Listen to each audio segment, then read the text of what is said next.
Hello, hello, hello, hello, everyone. Welcome to another episode of Sree's daily global COVID-19 show. My name is Sree Sreenivasan, and it's my honor to convene this daily conversation around all things COVID-19. That means these days thinking about health, financial and economic situation, and in the inequality crisis, and also, of course, what's happening with the political situation and what's happening online.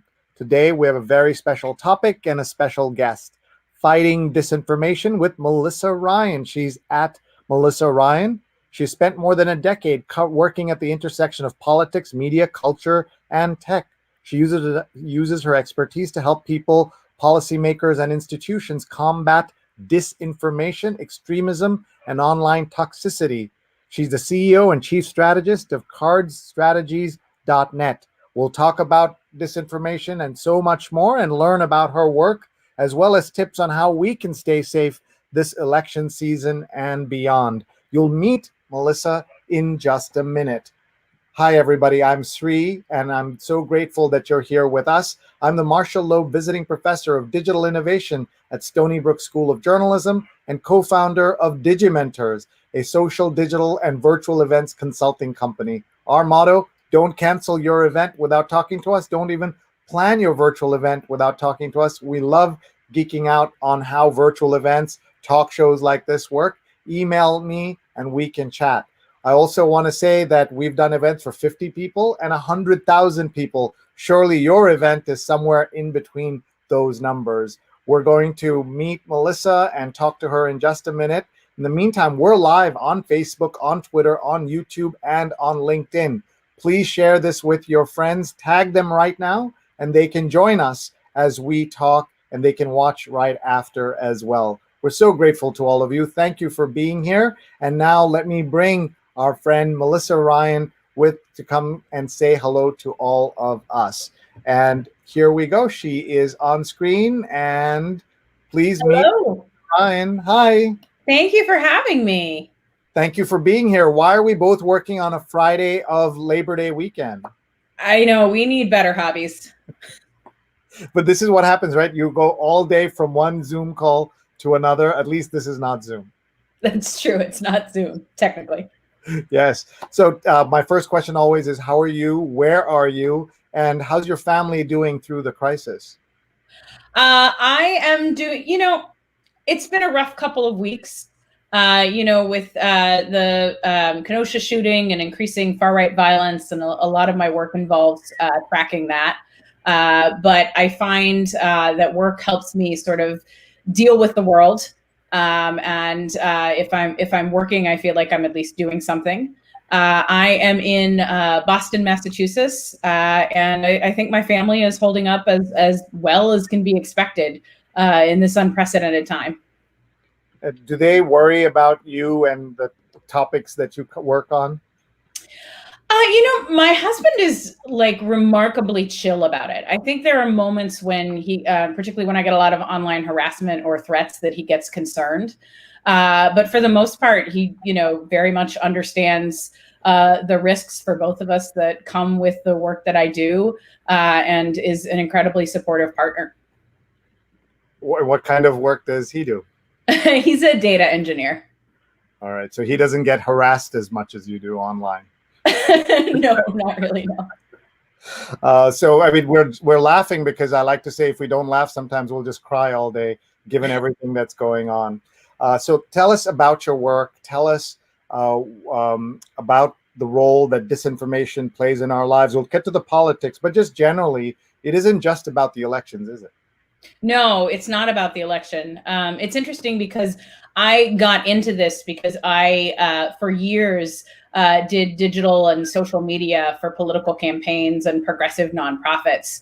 And one of the reasons that I became really interested in disinformation and extremism and what I tend to call online toxicity was because in 2016, it was very clear to me that the internet was getting weird, and not in a good way. And sort of this extreme rhetoric was becoming more acceptable and becoming commonplace. Nothing the left was doing was able to pop online. And there was just this increasing online harassment of people of color, of women. And so I decided to make it my job to learn everything that I could. And initially, my idea was some of my colleagues will be interested. So I should, develop some expertise, and there might be some work around this. I started a newsletter. Initially, I was thinking for other political operatives. We started out with 200 subscribers. 4 years later, we're at over 16,000 subscribers, both because there was a lot more interest in these topics than I anticipated, and because, like you said, it goes so far beyond political and elections. You have cultural disinformation. We're in the middle of a pandemic that's full of disinformation. Conspiracy theories have really taken root. So it's an area that affects just all aspects of our lives, particularly if, like most of us, you have any kind of existence on the internet or social media at all. And we should point out that women have it especially rough online, no matter what you do. And in your field, it's even worse because you're a target, because you're calling out the folks who do the things that you're fighting about. And so they do more of it, don't they? Yeah. And I want to say also that women of color, particularly Black women, I think have it even worse. So for whatever harassment I get, it's certainly not the most. And has this always been the case with the internet, as you know, that the women and women of color, was there a moment when that started happening, or was that always the case? I think it's always been the case. As I've worked on the internet for well over a decade, and online harassment has always been part of my career and life. One of the earliest things I did was I ran a local political blog, and I was the only female contributor. And the male contributors figured out pretty quickly that if I wrote a post, I would get just incredible online harassment in the comments. Whereas if they had written the exact same post, there would be absolutely no reaction from our commenters and audience. So it's always been a part of online life. And I think there have been a few canaries in the coal mine. There has been Your Slip is Showing, where Black women were targeted by activists and people doing, digital blackface and faking being Black women to harass them. There's obviously Gamergate, and certainly it's intensified. It's become more acceptable. And we currently in America have a president who has a base that loves to harass women, loves online harassment, and it's a campaign tactic now. We have Trump political operatives and White House aides. When they want to harass someone, they will say their Twitter name and spell it out on the air, which sort of signals their base to harass folks. So it's always been there, but it's gotten much worse. And are there any particular moments where things took a turn? Was it the 2016 campaign or before that? Again, I think it was the moments that I mentioned. Your Slip is Showing, Gamergate for sure, and 2016 Teen and Sense. And how do you feel about the same situation kind of globally? Do you work with kind of your type of folks do you have like a network of folks who work on these things internationally? Yeah, I get to work with a lot of researchers who work on these issues, and some folks international. Mostly it's been Europe. An organization in the UK called Hope Not Hate published my newsletter for a few years. But I've also gotten to do some work with an organization called Equality Labs that works on caste and the online harassment that comes with that. And I think it's really important to, as we're thinking about these issues, whether it's disinformation, whether it's online harassment, whatever it is, we have to take an international approach because the tech companies that we are, battling against and advocating with, they have more power than many, if not most, individual governments. So we have to come at this problem as an international problem. And I'm just showing your Twitter page there so that everyone can follow you in a good way, not the way you said that people do. And, and here you can see her Twitter page is Melissa Ryan, and she combats disinformation and extremism. Her newsletter is called controlledaltrightdelete.com, and her company is called Card Strategies. And we'll talk about the company. she's also a coffee drinker and a Kentucky basketball fan living. The latter is very important. I'm from Kentucky, and you have to be a basketball fan. Yes, you do. I have friends who are from Kentucky, and that's all they like to talk about. And some of us who don't care that much about Kentucky basketball, I'm sorry, get kind of a little bored when they're all together, and so we have to be interested. Otherwise, we're left out completely. This is my husband's life every Thanksgiving and Christmas. So tell us about this picture that we're looking at online on your Twitter feed. Sure. So this was a talk that I gave at Columbia School of Journalism, and it was for a class that multiple journalism programs in NYC did this joint class, and I've spoken to it a couple of times. And that's just my cover image from that talk, and the Jesus versus Hillary image, which will probably always be my cover image because I find it so horrible and entertaining, was actually one of the Russian Facebook ads that the IRA created in 2016 and targeted Americans with.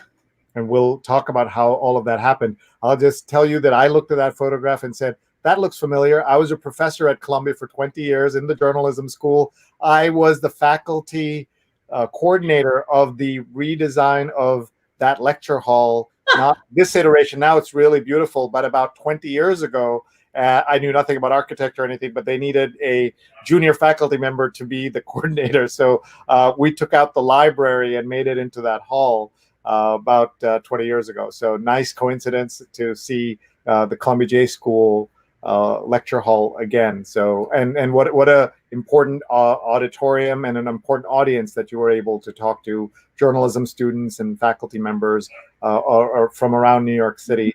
And so I'm so glad you did. One of the things we'll do now is to do what I call our roll call, where we'll see our global tour as people check in from around the world.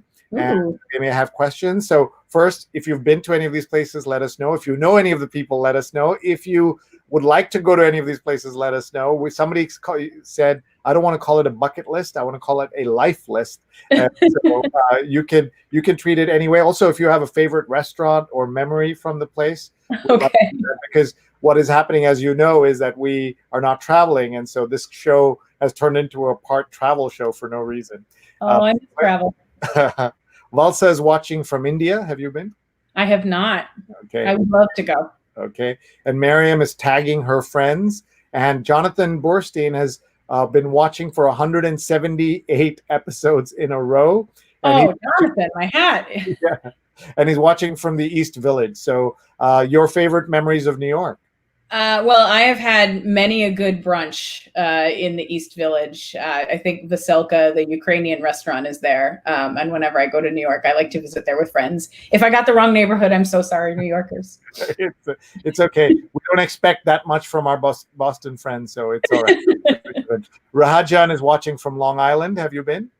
I have been to Long Island. I've been to weddings on Long Island, and I've done weekends on Fire Island. Oh, nice. We go to the town of Saltaire on Fire Island. Where do you go? I have been to Cherry Grove and Ocean Beach. Nice. And my mom's watching from Kerala. Hi, Amma. Love you. She's apart from Jonathan, she is the most frequent watcher of the show. So thank you, Amma. Love you so much. And, it's good that your mom is your super fan. Yeah, exactly. Well, if she didn't do it, then we would all be in trouble. Nobody would be watching. Ashok is also watching from Kerala. Hi, Ashok. And Rajan is tagging his friends, and everybody should do so. Doug Levy says this is such an important topic. He's at SF Doug on Twitter, and he has a fabulous newsletter, folks. It's douglevy.substack.com, where you can learn about important developments in health communications around COVID-19. So please check that out. And Apollo is watching from Vegas. Do you have a Vegas story? I got engaged in Las Vegas. Whoa, tell us. On top of the Ferris wheel. Okay. And I was so busy trying to take pictures with my phone that I didn't actually realize that my now husband had pulled out an engagement ring. It took me a minute to realize what was happening. And then the bartender gave us shots, and I was so nervous that I drank my shot before my now husband did. And that's an unusual story. We've heard all kinds of Vegas story, Apollo, but we've not heard this one. Apollo was on our show talking about COVID in Vegas and all the problems that it has caused there, as you can imagine. And so you're now one of the leading stories about Vegas is being engaged on top of a Ferris wheel there. So that is pretty cool. Charles and Mary Cunnan Carroll are watching from New Jersey. Charles is a sponsor of the show, and we'll do our sponsor thank yous in just a couple of minutes. Thank you, Charlie and Mary, for watching and for supporting us. Look at Apollo's tagging everyone he knows. He's not stopping. Look at this. We love this when people tag their friends. Stefan is watching from Ramsey, New Jersey. This is truly another pandemic we are dealing with, he says. This is an infodemic. What do you think of that term? Yeah, I mean, it's used a lot. It certainly has been used a lot by disinformation folks in describing this. The disinformation around the pandemic has been terrifying in that it is ongoing, in that we have, our own government engaging in it. And then I would say, even people who are trying don't necessarily know where to get good information. I had an experience in March where I had to go see a doctor about something, and the nurse called me before, and I was asking her about what precautions I should take for COVID. And we got to talking about what I did for a living. And she was like, oh, where can I get good information on COVID? Because I really need to pass that on to my patients. And I was like, oh my goodness, if a nurse in a really good hospital here in Boston is not quite sure where to get good information about COVID, that's part of the disinformation problem, right? Good information seems to be in short supply. And that's something we all need to worry about. It's mind-boggling, he says, how the powers that be can spin everything time and time again in such disturbing ways. And Stefan is the host of his terrific show that runs every Saturday at 10 a.m. Eastern. And tomorrow he has a special guest, Ricardo Jose Mujica from Montclair, New Jersey. And it's all about photography and social media and visuals. And so everybody check that out. It's at Spin It Social. And you can find it on Facebook and on Twitter, YouTube, Spin It Social Hour. So everybody, please check out and support our friend Stefan Kaplan and his show. Let's do a couple of more, folks, and then we'll come back. Rajan says, I fondly remember Village Ukrainian and Kiev in the East Village back in the day. And Don says, live from New York. And Apollo points out that yours is a happy story. And my mom is saying hi to Mary and Charlie. And Don says there's no trust online. And that's certainly part of the issue that we are facing. And Apollo says the misogyny and racism is awful. And I've learned how to become acidic in a caustic return. Mm-hmm. And so many more comments coming in. And Susan's watching from Stuytown tonight. And Rose, who's one of our producers, says, excited to hear about the work that Melissa Ryan is doing to combat disinformation. Vandana Menon and myself are tweeting live. And the hashtag is Sree COVID-19 call. So everybody, please check out at Rose Horowitz 31 and at Vandana_Menon. Beth Goldwater is watching from northeastern. Hi, Beth. You know Beth? She's from Massachusetts, so Yeah. That's great. And so many comments coming in. Veselka is still around. Spot on. Veselka is great, but she should try the Ukrainian place just up the block, Ukrainian club. And Billy is watching from Atlanta. Billy, bump it up and keep up the important work. Billy is doing some fascinating work around just helping people. Nowadays online, there's so many bad stuff. It's great to showcase people doing good stuff. Billy, we have to have you on our show. He helps people who need money. He gives them cash, strangers, as part of how he got supported as he was a young man. And I think that's fabulous. And so many more comments coming in as well. Kirk McIver is watching, a first-time watcher from Louisville. Melissa is my brilliant cousin. He is. I can confirm. Kirk is my cousin. Okay, good. And he's called you brilliant, so that's better than some people call their first cousin. So that's pretty. That's no pressure. No pressure. So let's talk a little bit about some tips on how people can stay safe and how they can find information that's accurate at a time when it's so difficult to do so. Sure. I mean, I think the most important thing is to look for good information. The World Health Organization, the CDC here in America, there's the great Flatten the Curve site, and mainstream news sources. And I think the second most important thing is to really be skeptical about the information that you do see. Usually, if something is not true, or it comes from a source that's not great, you can actually figure it out pretty quickly. So maybe it seems like it's from ABC News, but when you look closer, the URL is not correct. It's like ABCD News or something. So anything that you're consuming, just look with a degree of skepticism. And that's triply true before you share something that you're not sure if it's true or false. Or if you share something because it sounds like it might be true, because for your friends and your family, you're a source of authority. So any false information is going to look more likely to be true because it comes from a trusted source in their network. And so what are some things that people should learn to look for and to do? Yeah, I mean, so there are some organizations and folks who do this media literacy much better than I do. I want to shout out Mike Caulfield at the University of Washington, and I want to shout out First Draft, which is an organization that helps reporters work on verification specifically. But again, I would just look for things that don't seem quite right. So a different URL or a different logo, or if you click on another link of the site, are you still getting information or content, or does it go to crazy land? I will often, if I see a news article, I will check the about section of that site to see if it is a reliable news source. And, emotionally, I think you have to do a gut check. If it seems too good to be true, or if it seems like something that you want to share because it aligns with your worldview, then I think it's on you to be extra careful with it. One thing I see my friends on the left do all the time is they will share all sorts of Trump quotes that are not true, but they seem like they should be true. It sounds like something he would say. So you have to be especially careful if it's something that you are inclined to agree with. I will confess that I have also shared fake news. The example that I talk about in trainings was I was working on a fake news training for a college class, and I saw an article about how Star Wars was going to be filming in my area. And I was like, oh, that's cool. I didn't think about it. And I shared it and went back to what I was doing. 10 minutes later, I've got 3 people on my Facebook page telling me that information is false. So if I, who does this all day and was preparing a training, telling people how not to fall for fake news, am vulnerable, then you too are vulnerable.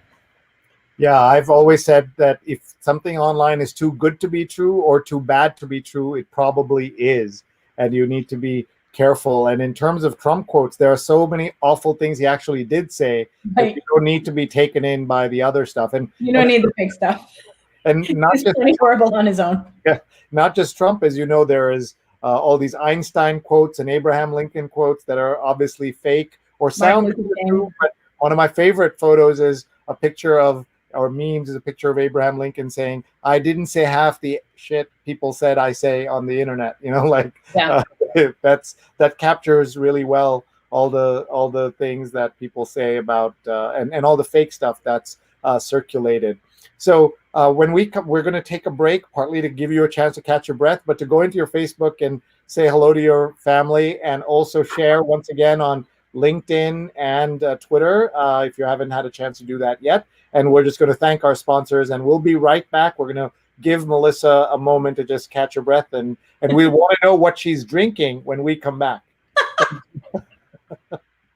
Thanks, Melissa. Melissa will be right back with us. Thank you all for watching. We're so grateful. We want to thank our sponsors and tell you first a little bit more about the show. In our first 165 episodes, we've had more than 1 million viewers, 300 plus guests, 62 cities, 16 countries. These are where our guests came from, including the chief scientist of the World Health Organization. And we can do this because of our partnership with Scroll Global and Scroll.in. We're always looking for new guest ideas, theme ideas. Please email us, Sree@Sree.net.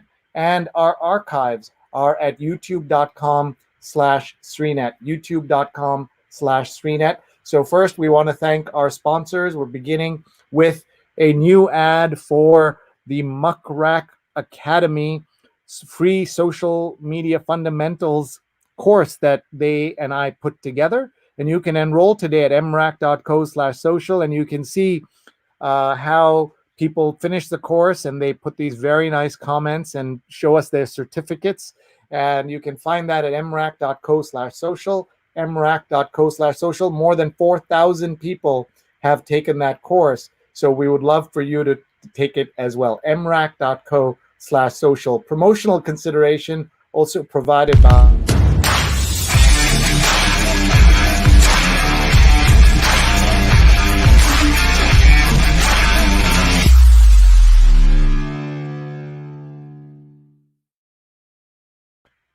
the newest Indian films with subtitles are skipping theaters and coming straight to your home exclusively on Hotstar. Stream the latest releases Dil Bechara, Loot Case, Khuda Hafiz, and Sadak 2 now with Hotstar premiere nights. Hotstar.com/US. Hotstar.com/US. We also want to thank our friends at Nunbelievable. Divinely delicious cookies on a mission. Each handcrafted cookie provides a meal to those in need. One cookie equals one meal. Nunbelievable.com. Get 20% off with the code Sree, SREE. We also want to thank The Inventor in You, a step-by-step guide to your first invention by Charles Cunnincarroll, developer of more than 80 patents. At Inventor Charles, guidetoinvention.com, at Inventor Charles and guidetoinvention.com. We also want to thank our friends at She's on Call, Sundays, 11 a.m. to noon, Facebook, Twitter, YouTube, a show where two surgeons, Dr. Sujana Chandrasekhar and Dr. Marina Korean, interview other doctors and terrific experts on COVID and so much more. This Sunday, they have a best of episode as they take a break for the Labor Day weekend. So check out She's on Call on all the platforms. And with that, we're ready to bring back Melissa on screen. Melissa's had a break, and she's going to come back and say hi to all of us. Hi, Melissa. Hello again. I hope you got a chance to catch your breath and tell us about what you're drinking. Oh, I am drinking Schweppes Black Cherry Soda. So nothing fun, unfortunately. There's nothing in there, just the soda? Just the soda. Right. So Fridays are even sadder than I thought. But thank you very much for being here and for sharing your wisdom and doing it all with in such an accessible way and with a sense of humor. We appreciate that. Tell us how you got into this line of work. Maybe start with your own story, your journey from Kentucky, what you studied, where you went to college, etc. And then let's bring that journey forward.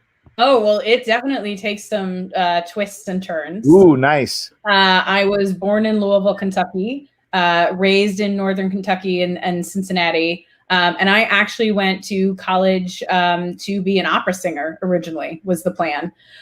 So I studied at a conservatory in New York, and I graduated and knew a lot about music, but not a lot about anything else. So I took a few years to try other things and see what stuck. And working on political campaigns was what stuck. So I started working in politics and volunteering in politics in the early days of blogging and the netroots, so 2002, 2004. And then I was living in Connecticut in 2006 when there was a very exciting Senate primary. A man named Ned Lamont, who's now governor of Connecticut, but he had never run for office at the time, and he challenged Joe Lieberman for the Democratic nomination. And so this little local political blog that I was writing, because the race blew up nationally and internationally, suddenly just went from getting like 100 hits a day to hundreds of thousands of hits a day. And from that, I was able to use the relationships that I built to get jobs in other political campaigns, and being one of the first digital staffers on a lot of campaigns and organizations. So I worked for Senator Russ Feingold. I worked on the Obama reelect. I ran the digital department at Emily's List. And again, what really changed things for me was the 2016 election, and seeing how the online landscape was changing, not to our favor, and how I didn't understand it. So I left my job at a political consulting firm and decided to make this my job. And you really told that story fast. So I don't know. Very hard to distill all that down into like. You did it in less than 2 minutes. So let's break that down a little bit. What did you learn in music school at the conservatory that you went to that has stayed with you, even though you didn't chase that opera career? Self-discipline and the importance of practice. And I think also an understanding that when you start something new, you're not going to be good, but that's okay, because the more you work at something, if you put in the practice, if you put in the effort, you will have the ability to get good. That's great to know. Rahajan says, black cherry soda is great, but black cherry ice cream is better. Oh, see, I'm such a weirdo. I don't really like ice cream. Oh, wow. Okay, we'll have to have some words afterwards. Rick says the Fox disinformation infodemic leads to fake news addiction. I've heard that some addicts proudly describe themselves as Fox News junkies. Yeah, it's sad how some folks have just so become so. It's I don't want to say cult, but they've sort of lost touch with reality, and I feel like folks right now, with everything with the pandemic and with the economy, they've backed themselves into such a corner that to still support that worldview, you have to be so divorced from reality. And what does that mean in terms of this country and where we're going? So the good news, based on the polling and based on what I see online, I do think that Trump's base is shrinking and is shrinking more than we realize. The bad news is the folks that are still left in Trump's base are becoming more intense. You see it in the rise in QAnon and conspiracies about COVID. You see it in the increase in violence and militia activity. So it's a smaller group that's left, but they are more intense and more in their bubble than ever. And that's certainly an issue. But as you're saying, they're a smaller base, but that doesn't mean he won't win the election. Well, here's what I say. I don't think it's possible for Trump to win a free and fair election right now with the numbers. But I think the Trump campaign also knows this, and the Republican Party knows this, and they are doing everything in their power to ensure that we do not have a free and fair election. And this is, putting on my political operative hat a bit. Winning campaigns and winning candidates don't behave this way. And campaigns that are doing well, they don't. This is not how a campaign that thinks it's winning acts. So I think you're seeing an increased desperation from Trump as well. I'm not saying that we still might not have a second Trump term, but I am saying we would not have that in a free and fair election. And that is so sad to think that could be the case. It's really upsetting. Yeah. I mean, there are folks that are saying, like, this is our last chance at democracy. Like, we have to win this election. And what worries me is that perhaps 2016 was our last chance. That said, we should all do everything we can, and we should definitely vote and make our voice heard. We have lots of international people watching who just perhaps, some of them may be in countries where this is the way things happen, but there are others who hold up America as kind of, the one of the leading democracies and free and fair elections. Our job is to tell other people that their elections are bad, not worry about our own elections. How do you explain that to people, and what are some of the things you've seen online that we need to watch out for?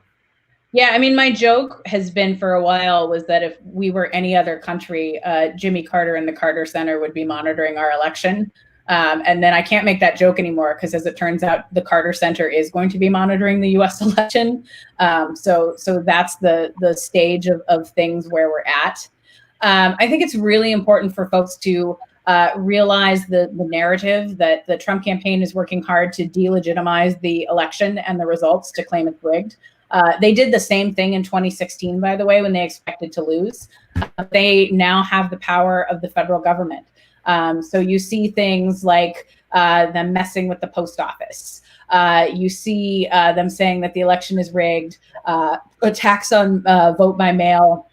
Trump is now openly telling people they should vote twice because there are no rules.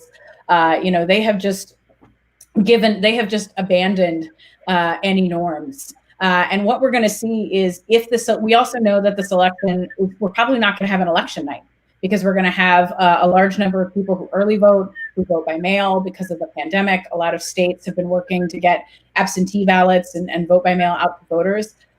So the Trump campaign is preparing. And if there's not a result on election night, they're going to declare victory. And they are going to claim when results inevitably change in states because of vote by mail that the election was rigged all along.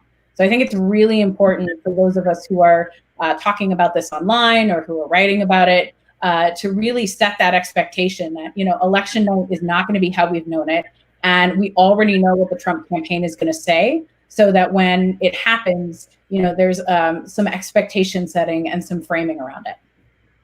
Completely understand that, and so important.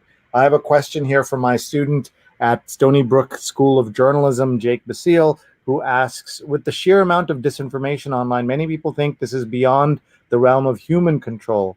How do you see automated fact-checking playing a role in fighting disinformation in the near future? And great question, Jake. It is a good question. So there's absolutely a role for automation. Certainly the tech companies, I think Facebook, are investing heavily in that. What worries me is that we can't rely on it entirely. I remember a conversation a few years ago with the founder of Snopes.com, and he was like, oh, they're all trying to automate what I do, and they don't understand that the human component is so important. So there has to be human review in that process. And there has to be, I don't see a situation where we will ever be able to automate content moderation, unfortunately. And so that's certainly something that we should all be looking out for. We should tell everybody about Snopes, since you mentioned it. Snopes is a great way to understand what's right or wrong on the internet. And here is very relevant to today. Did Trump call McCain a loser? And correct attribution is... Going back to that point about Trump having plenty of real quotes, you can use what he is. Yeah, exactly. And so this was, and this is very timely and put together. Look into 2015. McCain is a loser. And Snopes has been doing this since the 90s. Yeah, and we have a long history and a long archive of it. So I send folks to that site all the time.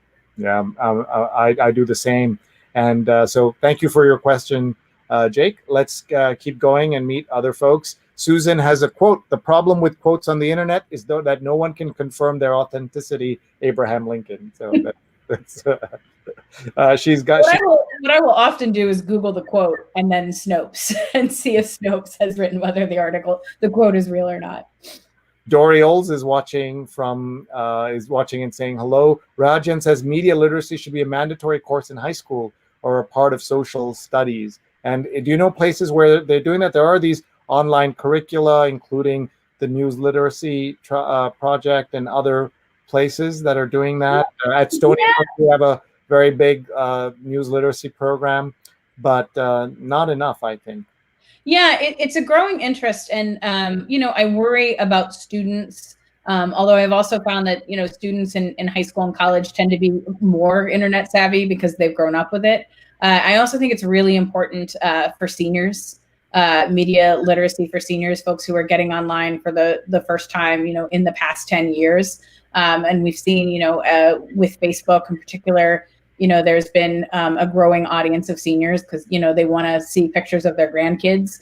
And it is not a very steep path from looking at pictures of your grandkids to sharing posts about QAnon, unfortunately. So I don't think it's just something for young people. I think we all, no matter what our age, need more media literacy.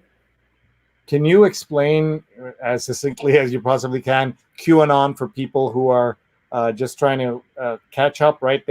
There's QAnon. Do you think you understand that? And then there is the Boogaloo, and then there's all these other things that just keep coming out that it's so hard to keep on top of.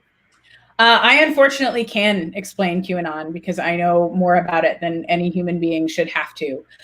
So QAnon is I would say at this point, it is a conspiracy-driven cult rather than just a conspiracy theory because it has taken so many twists and turns. I don't know if folks remember a conspiracy theory that came out just after Trump was elected called Pizzagate that alleged that Hillary Clinton and her campaign staff were pedophiles, and they were running a child pedophile ring out of a DC pizza restaurant. And that actually led to a man showing up with a gun because he thought children were being held captive there. And QAnon is sort of the next evolution of that. Initially, what it was that the Mueller investigation, Bob Mueller and Trump were actually supposed to be working together to bring down the deep state and fight back against this global elite pedophile ring. But over the 3 years, it has evolved and taken some truly insane turns. There are QAnon folks who believe that the pedophile ring is Satanists and they're actually eating children. There are QAnon believers that believe that JFK Jr. is still alive. And again, as more things that in QAnon have shown to be not true, the conspiracy content has just gotten crazier and crazier. The other thing, and I should have mentioned this at the top, was QAnon Q, these posts called Q drops, started coming in on 4chan and 8chan from someone claiming to be a White House staffer with so-called Q conspiracy, or not conspiracy, Q security clearance. And that's the origin of that term, and here we are paying the price. In Georgia, I believe, there is a candidate who is leading in her congressional district. Yeah, I want to shout out Alex Kaplan at Media Matters, who has been tracking the over 65 QAnon candidates running for Congress, 14 of whom, last time I checked, had won their primaries. Marjorie Taylor Greene in Georgia is almost certainly going to be a member of Congress. There's also a woman in Georgia, I forget her name right now, but she won her primary against a Republican incumbent and is very likely to be a member of Congress. So we've already got a growing amount of members of Congress who identify as far right and who I would say are conspiracy believers themselves. So you're going to have at least 2 QAnon believers joining them. And honestly, I don't understand how that's going to work. Like, if you are a member of Congress and you believe that all your fellow members of Congress are pedophiles, how do you interact with them? And frankly, how do they interact with you? And so let's just go through very quickly some of the things that they believe. So when someone says QAnon is bad, what are the reasons they're bad? They're pointing out, as you said, that people of Congress are pedophiles. What else? Well, I mean, it's less about what they believe is why they're harmful and more about what they're willing to do. QAnon has been QAnon has inspired multiple crimes, kidnapping, arson, the murder of a mob boss. I wish I was joking about that. And so, its potential to incite violence and terrorism is very high. We also know that during the pandemic, the online conversation around QAnon has exploded and has really overtaken right-wing communities to the point where it's sort of hard to tell Trump supporters from QAnon. They're sort of existing in the same online cluster, which is truly terrifying. And anything we can do to fight this? It's really hard. I've sort of watched, a few people in my own life that I'm related to who are not necessarily QAnon yet, but you can kind of see them going there. I think once someone is gone full QAnon, there's not much you can do. But I think if you start to see them sharing more sort of conspiratorial content, sometimes you can intervene before it gets too crazy. Right now, what we're seeing a lot on Facebook is content about child trafficking and how it's bad. And a lot of folks who've never heard of QAnon would never even consider themselves conspiracy followers, right wing, left wing, are sharing this content because who could possibly be against child trafficking? And there have been over 200 rallies across the country over the past couple of weeks that ostensibly are about raising awareness of child trafficking, but are actually organized by QAnon followers. So at that, I think at that point, when someone just starts sharing content that's kind of conspiratorial, and it's maybe 1 or 2 things, that might be the time that you can intervene, because again, you as a friend or a relative are going to be more likely to be a trusted source, and it may not work. It may not work, but that's when you can try. 45 minutes have just flown by, Melissa. I'm so grateful to you. Rahajan says, I was dismayed to learn that one of my cohort in nursing school was proud that she got all her news from Fox. In my opinion, anyone working in the physical sciences, especially healthcare, should stay far away from Fox and other sources of disinformation. Rick has asked in Facebook about you critiquing a particular fake patriot personality disorder. I'm not sure if you know that. You can check that out on Facebook. Rajan says, in terms of dirty tricks, the current administration is far worse than Nixon's. And someone points out that Nixon was actually forced to resign by the GOP, and the current, and that's Rick who points that out. Yep. Let's see here. The United States should not be a third world dictatorship writ large. In 2016, Apollo says, I joined my first political campaign because I feared 2016 was our last chance for a free and fair election. Apollo, you are really looking ahead. The people I find the most puzzling are those I would have considered left-leaning, who have sung so far to the left that they met the right, spouting QAnon and deep state nonsense and other conspiracy theories. I can just address that very quickly. I have a spin-off show that takes place every Saturday on the radio, on WBAI radio here in New York. And we it's a call-in show, and we have people who call in from the extreme left and extreme right who all say that Bill Gates is putting chips in our head, that vaccines are terrible, and they're left and right. So they kind of go all full circle and meet there, and it's so horrifying. Tomorrow, from noon to 2, we'll be interviewing history professor Melissa Grabois, and Donna Mazik will be with us. She's the executive director of the National Association of School Nurses. And by the way, Melissa, we once had a nurse. We have a nurse from an organization called Nurses Who Vaccinate, and you won't believe the call she got because she's a nurse who vaccinate. Like, I was thinking, what else do nurses do but vaccinate? That means there are enough nurses who don't vaccinate that it's a problem. And we're going to have this issue, isn't it? We're going to have the issue because of people like Jenny McCarthy and President Trump and Robert F. Kennedy Jr. Vaccines, even if they exist and are available, tens of millions won't take it, and therefore will affect my ability to be safe and yours as well. Yeah, vaccines are interesting because I would have thought of them as anti-vaxxers as largely apolitical conspiracy theorists. And really, because they've had, I mean, Trump early on, he always talked about autism and vaccines. He definitely sent them signals that he was their guy in 2015 and 2016. And now with the pandemic, again, like anti-vaccine and conspiracy content is way up. So it's been fascinating watching anti-vaxxers, go kind of from more left-leaning to right-leaning.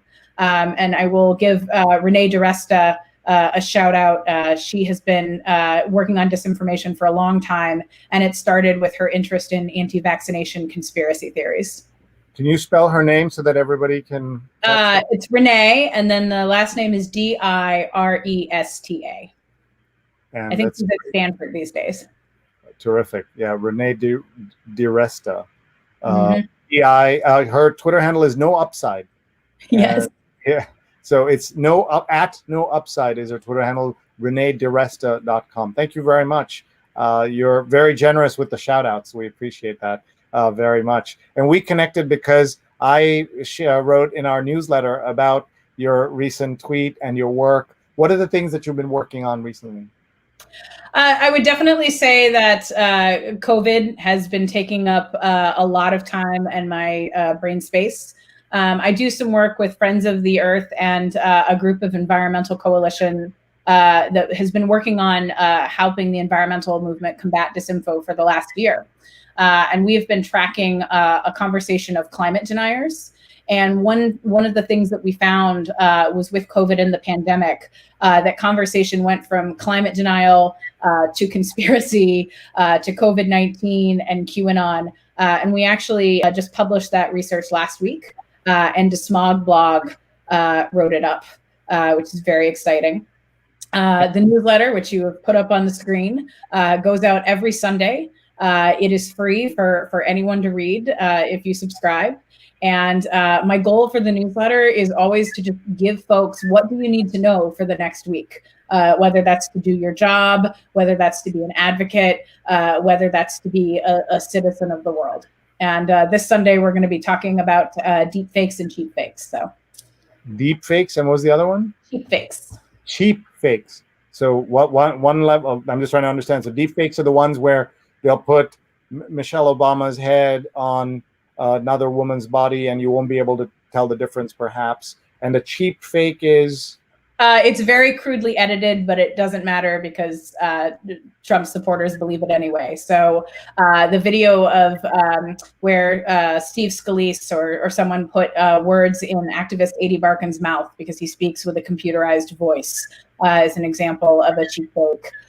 Or the Trump campaign has been doing a lot of where they alter Biden videos to make it seem like he's saying one thing or the other, or make it seem like he fell asleep during an interview, when it was in fact someone else who had fallen asleep. I just realized how to pronounce your newsletter. It's Control-Alt-Right-Delete. It's not, and what a great name for a newsletter as well. Thank you. That is awesome. So everybody, please check it out, and please check out Melissa's company, Card Strategies. Tell us about that. Yeah, so that's where I do consulting work to help people, policymakers, and institutions understand disinformation. So I do right now, I think my big work is with the Environmental Coalition. Again, we've been working for over a year to fight disinformation and help the environmental movement sort of prepare. Because we know that it's going to be, whatever your advocacy space is, you're going to be hit with disinformation, or you're going to be hit with threats at some point. So I can help organizations think through worst case scenarios and do some threat modeling. I'm also starting to do organizations that want to do advocacy against Facebook or tech companies, or who are thinking about what kind of regulation they want to pressure Congress for next year, and help them come up with plans and how they can be effective in their advocacy. So let's talk about Facebook and its most recent announcement of some steps they'll take. You tell me if I got the steps right, and you tell me what you think about them. One, they will not allow ads to be bought on Facebook, election ads to be bought on Facebook 1 week before the election. And two, they will not, or they will flag anyone who declares victory early until it's been officially ratified. What do you think about these two measures? Yeah, well, I think it's toothless. I have been an advocate, and I got a lot of former colleagues in politics upset at me when I said this a year ago. I don't think that Facebook as a platform is responsible enough to run political ads and have such an outsized role in our democracy. Twitter chose not to run political ads this cycle, and I think Facebook should have made the same decision. Facebook, this 1 week ban is sort of nuts, because if you buy ads 8 days before, they're still allowed to run. You're just not allowed to change creative or do a different buy in the final week. They are also. Well, wait a minute. I didn't understand that. I thought, so therefore no ads will run. So no new ads will run in the 7 days. You're right. It's not that much of a difference. Yeah, I mean, as a digital strategist, it's going to give you a headache, because you can't run an ad that says election day is today or election day is tomorrow.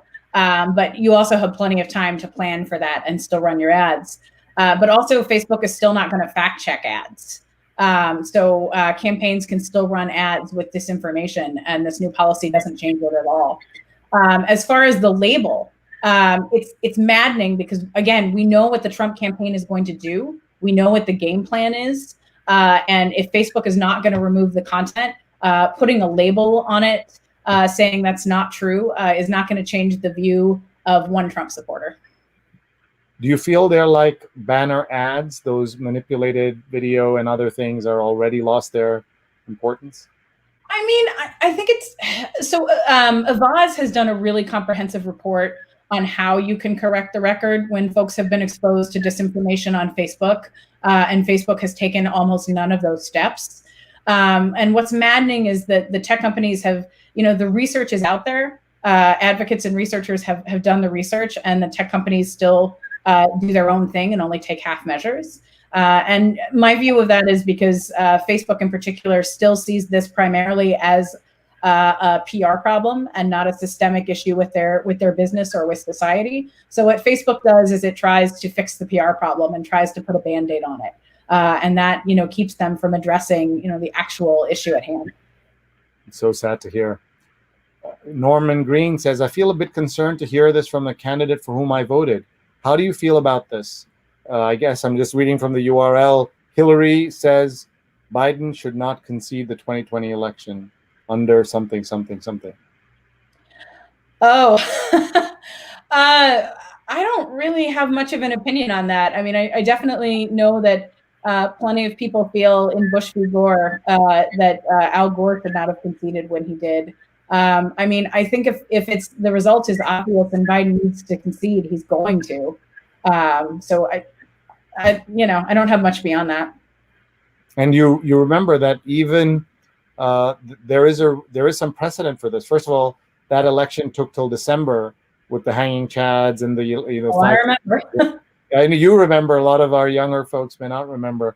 And then the other thing is that President Bush, candidate Bush, had a cousin who was in charge of the Fox election desk, and he called the election prematurely for Bush, and so Al Gore had to concede and then unconcede, and that made him look like a sore loser when he couldn't have had to concede in the first place.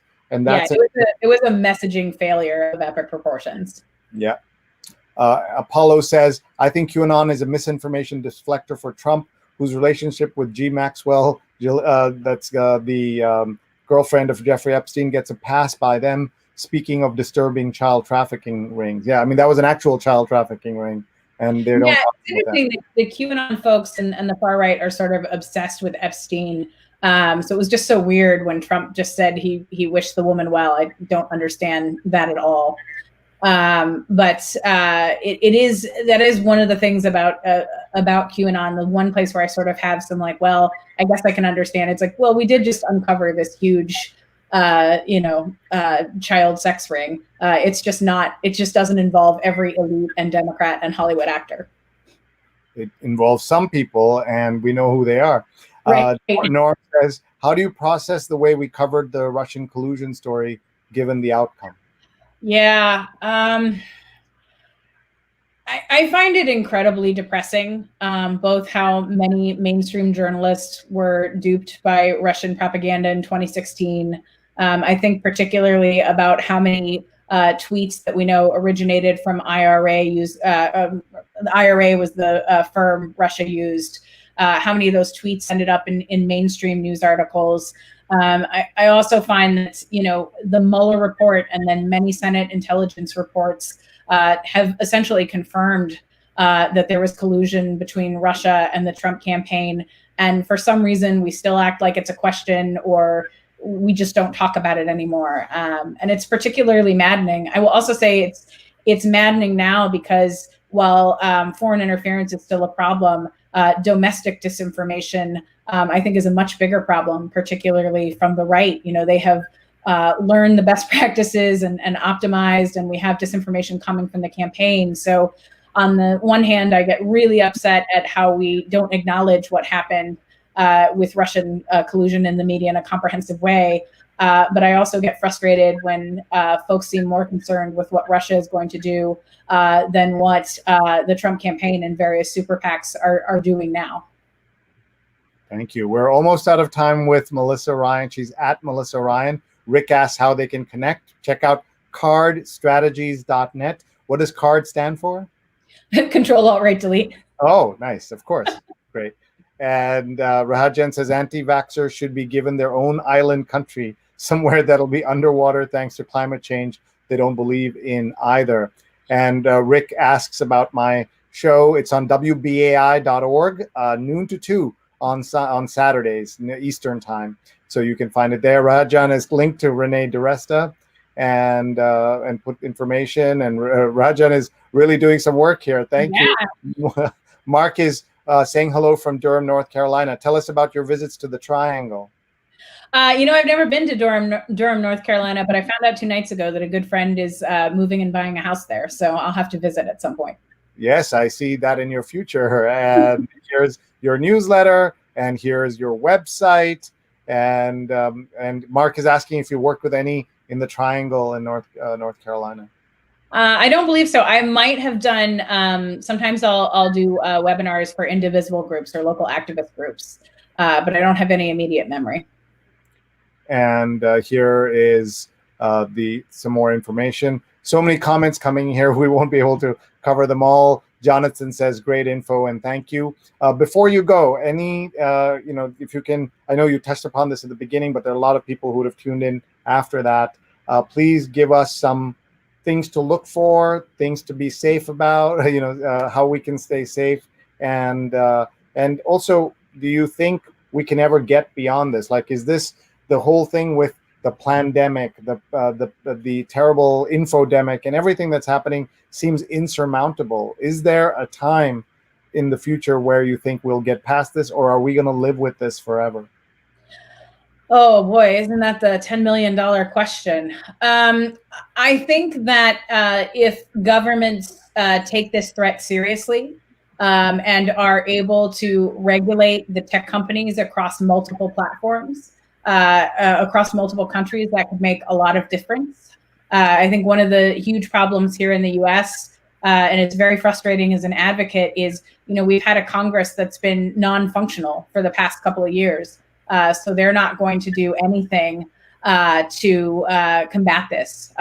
In January, potentially, we have the chance for a new administration, and I think it's going to be really important as advocates to know what regulation we want. The tech companies, I will tell you, are already preparing for these regulatory fights. They've hired their lobbyists. They know what kind of toothless regulation they want, because again, they want a PR fix. And it's going to be really on all of us, assuming that we have a Congress and an administration that can make changes to fight for good regulation rather than toothless regulation. So when some of these folks say they want regulation, you think it's not real? It's not a real thing? Yeah, I mean, I think my fear is you're going to have a scenario where lobbyists for Facebook, Google, and Twitter are writing the legislation for Congress. And you think that can happen? I think it can, and I don't think it is a given, but I do feel like the tech companies are certainly ahead in their planning more than we are as advocates, and partly because we've just been playing defense for the past 4 years. And of course, they have many more resources. We're looking at your website. Billions of dollars, unfortunately. At least I don't. You might. I certainly don't. I'm in 8 square feet of my apartment where I'm allowed to be locked in. Where's your Zoom room that you do all your Zoom stuff from? Is it like the kitchen, or where is it? Yeah, we have a little room between the kitchen and our back door, and it doubles. I usually work in the living room, but the living room is not good studio space. So my husband works here all day, and then when I have to do a TV appearance or a show like this, then I come in and we switch it. Well, we're grateful that he let you use the good space. That's cool. And tell us about the frog. Oh, so the frog, in the early days, particular of the so-called alt-right, they were obsessed with Pepe the Frog and turned him into all sorts of horrible memes. And the creator, actually, of that comic has now sued a lot of these right-wing groups, Matt Fury. And I believe there's a documentary about his quest to get a lot of this, reclaim the character he created back from the far right. So I don't do this as much anymore. But in the early days of the newsletter, I would refer to the alt-right as the Frog Squad, because a lot of folks didn't like the term alt-right, understandably. So I would say so-called alt-right or the Frog Squad, because they were so associated with Pepe. So when I had a good friend of mine design my logo, we talked about like reclaiming the frog, reclaiming it back from the right. I'm going to tell my friend Melanie, who loves frogs, that you're doing your part too. Save the frogs from online toxicity, helping people, policymakers, and institutions combat extremism and online toxicity. What a great life's mission, and what great work you're doing. We're so grateful to you that you would spend Friday night with us, not just any Friday night of Labor Day weekend. We're so grateful to you, Melissa. Everyone check out cardstrategies.net. Even if you can't afford her services, you know someone who needs a consultant, an organization, either an educational or a nonprofit or a company that's trying to help their constituents understand this better. And you should get a sponsorship from Schweppes for your black cherry soda drinking. I have held it up like 10 times. Exactly. I don't know if you're actually drinking or you're paid by them and you're making sure that we see them. No sponsorship deals, unfortunately. If you're not being sponsored, you're doing something wrong. So we need to get some screenshots and send them to Schweppes so that they can, or the Canada Dry. I don't know which one you have. Oh, no, it's the black cherry seltzer, and I drink a lot of it. Terrific. Well, thank you so much. Everyone follow Melissa Ryan. You're awesome, Melissa. Thank you for your work. And I'm so sorry for all the slings and arrows that come your way. That's the role and that's the burden of a leader in this day and age. And we're very grateful to you. Thank you so much. This was delightful. Yeah. Thank you. And we'll see you again. I hope you'll come back. Bye-bye. Everyone, check out her website and follow her and check out her newsletter. And you will learn a lot. Control, Alt-Right, Delete is her newsletter. And follow Melissa Ryan on Twitter. Thank you, everybody, for being here. One of the things we do every day on this show is to say their names. We asked Kimberly Crenshaw, the great Columbia Law School professor who coined the term intersectionality, what can we do to be allies? And she said, say their names. So one of our viewers, Rahajan, was very kind to go in and create an updated list where he is able to share with us names of the fallen who've been killed by police brutality and white supremacy. And what I've been doing is, it's a long list. So I've been, I said I'll read, one page. It's multiple page document. So we'll read one page at a time and talk about it. And this was the page that he created. You can see George Floyd is down here at, something like number 6 or 7, or even further down on the list. And that's since him, all these people on top. So we read yesterday to the name Alton Sterling, and now I'm going to read further. And please join me as I read these names. And we say these names because we have to. And you can notice the ages as well. He did all this work. He bolded the names, put the age in. He's done so much work here. Thank you, Rajan. So let me just make sure that you can see this. And I am going to just blow up the text a little bit more so you can see it. Janet Wilson, Jeremy McDowell, Angelo Perry and India Kager, Mansoor Bal Bay, Samuel Dubose, Darius Stewart, 19, Sandra Bland, Jonathan Sanders, Clementa Pickney, Cynthia Hurd, Susie Jackson, Ethel Lee Lance, DePayne Middleton Doctor, Taiwanza Sanders, Daniel Simmons, Sharonda Coleman Singleton, Myra Thompson, killed by white supremacist on June 17, 2015. Alexia Christian, William L. Chapman II, Freddie Gray Jr., Walter Lamar Scott, Eric Courtney Harris, Maya Hall, Megan Hockaday, Janisha Fonville, Natasha McKenna, Jerame Reed, Tamir Rice, age 12, Akai Gurley, 28, Tanisha Anderson, Aura Rosser, Shanique Proctor, Laquan McDonald, and Michelle Cousseau.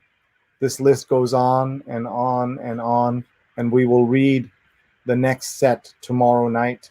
And we are just so sad to see this list. And this just tells you how problematic the situation is. And I want to share with you this photograph that we try to show on every episode. And this is a photo of on the left is a Titus Kaffir Time magazine cover story and a painting by Titus Kaffir.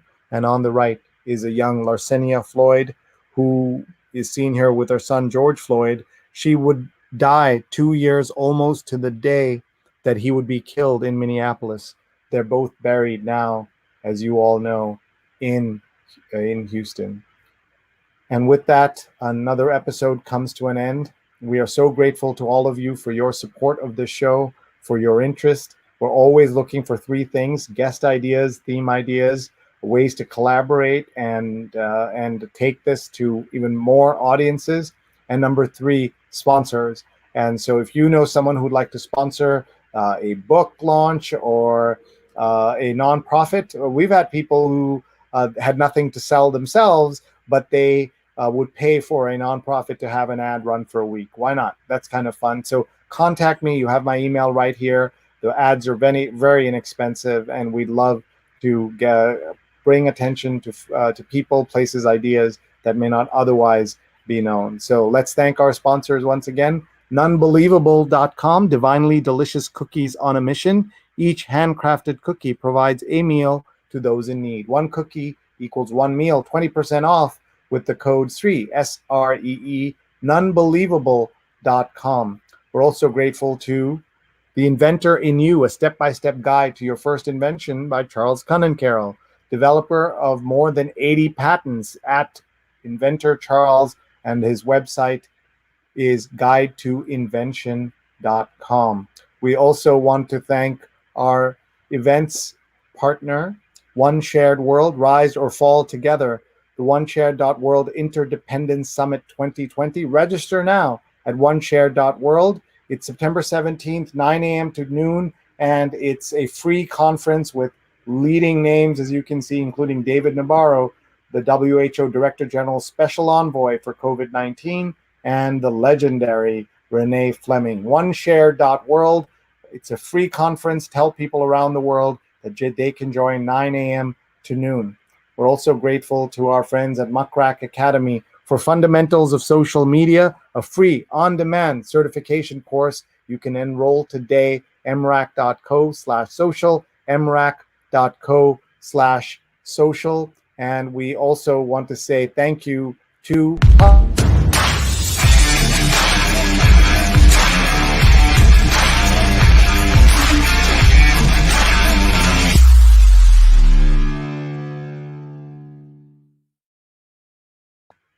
newest Indian films with subtitles are skipping theaters and coming straight to you exclusively on Hotstar with Hotstar Premiere Nights. Stream the latest releases Dil Bechara, Loot Case, Khuda Hafiz, and Sadak 2 with Hotstar Premiere Nights, hotstar.com/US.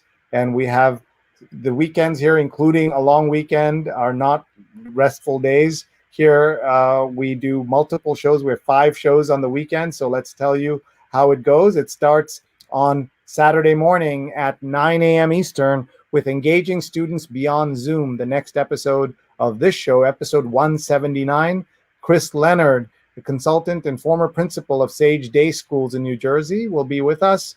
And Dr. Nancy Silla will be with us, an expert on hybrid learning, innovative designs for education, IDE Corp, and co-host Rose Horowitz, one of the co-producers of the show. That's at 9 a.m. Eastern. And then at noon Eastern is my WBAI radio show, a call-in show where we can actually hear your voices. It's called Coping with COVID, a helpful, hopeful call-in show. It's week 22 that we've been on the air, and we'll be talking to Melissa Grabois, who's an assistant professor of history, and Donna Mazik, who's the executive director of the National Association of School Nurses. And that's on Saturday at noon. And then Sunday morning will be with Diane Cardwell for the New York Times read-along. She's the author of Rockaway, Surfing Headlong into a New Life, former reporter and editor for the New York Times, inaugural writer of the Portraits of Grief. You might remember the incredible 2001 series after 9/11. So join us at 8:30 a.m. Eastern. We read the New York Times out loud like crazy people, and we've been doing that for 5 years this September.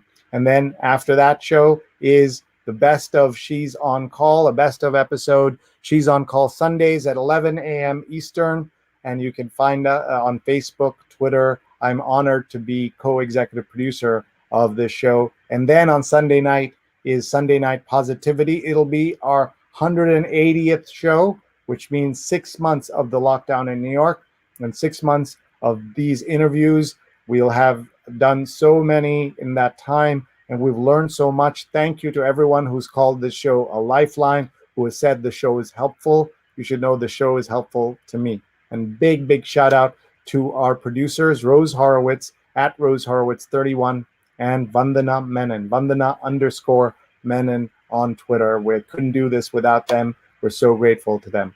Thanks very much, everybody. We'll be in touch. You can be one way you can support the show is to follow me on Twitter at Sree, and go to YouTube, SreeNet on YouTube, youtube.com/SreeNet, and hit that subscribe button so you'll know when we're live. Another way to know when we're live is through these gentle WhatsApp alerts. All you do is use your QR code reader right now. Maybe it's your iPhone, and just hold it up, or a QR code reader on Android, and then you will get a gentle alert when we are live. It is not a WhatsApp group. It is just a gentle alert, and I hope you will do that. Thanks very much, everybody. Write to me if I can be of help to you in any way. Would love to chat. Thanks very much, everybody. Oh, wait, there's some more comments that have come in. Let me just take a look. Rajan says, Schweppes, the official soft drink of the Antifa. And Charles says, great discussion, enjoyed watching. And Charles is one of our dear friends and a great supporter of the show in every way, not just by watching, but by being a sponsor as well. Rajan says, the Frog Squad's international name should be Groupe Grenois. I guess, I'm not sure. My pronunciations are terrible in French. And Rajan says, definitely great show as always. Thank you, Melissa Ryan. Blessings to you and your family and other loved ones. And everyone stay safe, strong, and healthy, particularly during this Labor Day weekend, where there will undoubtedly be many, many unwise gatherings. And sad to hear that. And Rajan says, you're welcome for putting together that list. I'm glad to help in whatever way I can. As my warm acquaintance and former colleague was wont to say, one love. Good night, everyone. Thank you, Sree, and your whole team. I'll be on my way to New Jersey by rail on Monday. New Jersey to Vegas, or vice versa, by train. I want to see those posts on social, Apollo. Looking forward to seeing you in New York, maybe for a socially distant walk in Riverside Park. Thanks very much, everybody. We'll see you soon. Bye-bye.